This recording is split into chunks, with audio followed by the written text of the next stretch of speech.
साथियों, आज हम बात करेंगे कि श्रीमद् भगवद गीता को सही तरीके से कैसे पढ़ा जाए, क्योंकि बहुत से लोग गीता को सिर्फ आस्था या परंपरा मानकर पढ़ते हैं, जैसे हमारे दादा परदादा पढ़ते थे।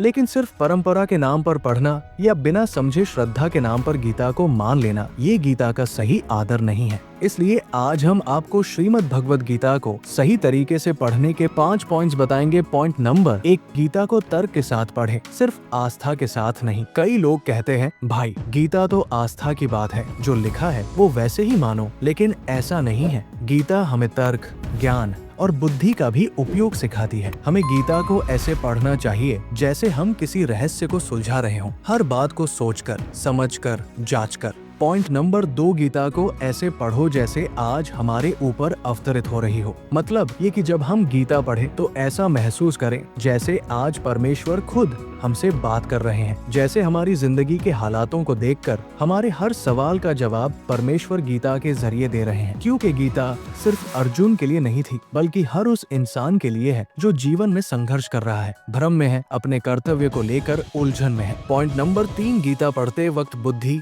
और विवेक जरूर लगाएं। सिर्फ पाठ करने से कुछ नहीं होगा। गीता को समझिए, हर श्लोक का अर्थ सोच समझ कर लीजिए। श्लोकों को ऐसे मत पढ़िए जैसे रट्टा मार रहे हैं, बल्कि प्रश्न कीजिए। सोचिए कि ये श्लोक क्या कह रहा है, क्या ये मेरी जिंदगी से जुड़ा है, क्या इसमें मेरे किसी सवाल का जवाब है। पॉइंट नंबर 4, गीता की टीका और संस्कृत श्लोकों को समझिए। सिर्फ किसी लेखक की लिखी भाष्य या टीका पर मत टिकिए, खुद संस्कृत के श्लोकों को पढ़िए, क्योंकि संस्कृत भाषा में हर शब्द की एक मूल धातु होती है, उसी से शब्द बनते हैं और उसी से अर्थ गहराई से निकलता है। साथियों, आजकल तो बहुत सारी वेबसाइट्स, मोबाइल ऐप्स और ऑनलाइन प्लेटफॉर्म्स हैं, जहां हर संस्कृत शब्द का शाब्दिक अर्थ और उसकी मूल धातु मिल जाती है। उदाहरण के तौर पर आप संस्कृत डिक्शनरी, spokensanskrit.org, भगवदगीता.org या sanskritdocuments.org जैसी वेबसाइट से हर श्लोक का मूल अर्थ खुद देख सकते हैं। इससे आप गीता को मौलिक रूप से समझ पाएंगे।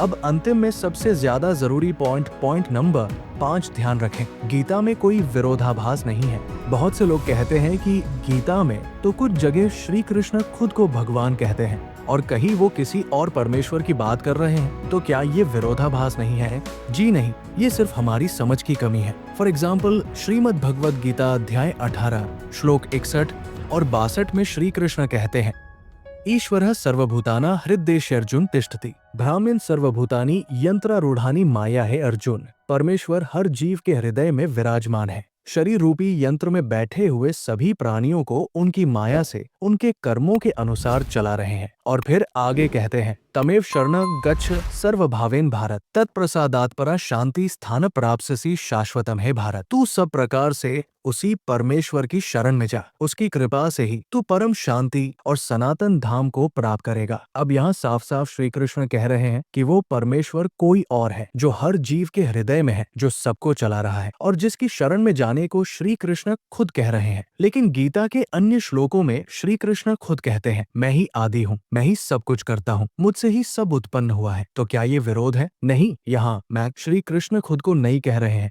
बल्कि यहाँ मैं का मतलब श्री कृष्ण के हृदय में जो परमेश्वर वास कर रहे हैं, वही परमेश्वर है जो सब कुछ कर रहे हैं। यही अंतर्यामी परमेश्वर है जो सबके हृदय में है, श्री कृष्ण के हृदय में भी और हमारे भी। इसलिए जब श्री कृष्ण कहते हैं मैं, तो वो उस परम तत्व परमेश्वर की बात कर रहे हैं, न कि अपने आप की। साथियों, गीता कोई साधारण किताब नहीं है, ये कोई एक मजहब या मत के लिए नहीं है। ये उस सनातन सत्य की वाणी है जो हर युग, हर मानव, हर परिस्थिति के लिए है। और इसलिए गीता को पढ़ते समय आंखें खोलिए, दिल खोलिए और सबसे ज्यादा दिमाग और विवेक को खोलिए। श्री कृष्ण के हृदय में जो परमेश्वर वास करते हैं, वो ही गीता के माध्यम से हम सबसे बात कर रहे हैं। अब सवाल ये है, क्या हम सच में उनकी बात सुन रहे हैं? ये आप अपने आप से पूछिए। खैर साथियों, अगर आपको ये वीडियो अच्छी लगी हो तो प्लीज लाइक करें, शेयर करें और हमारे चैनल राम राज्य की स्थापना को सब्सक्राइब करें। जय श्री राम।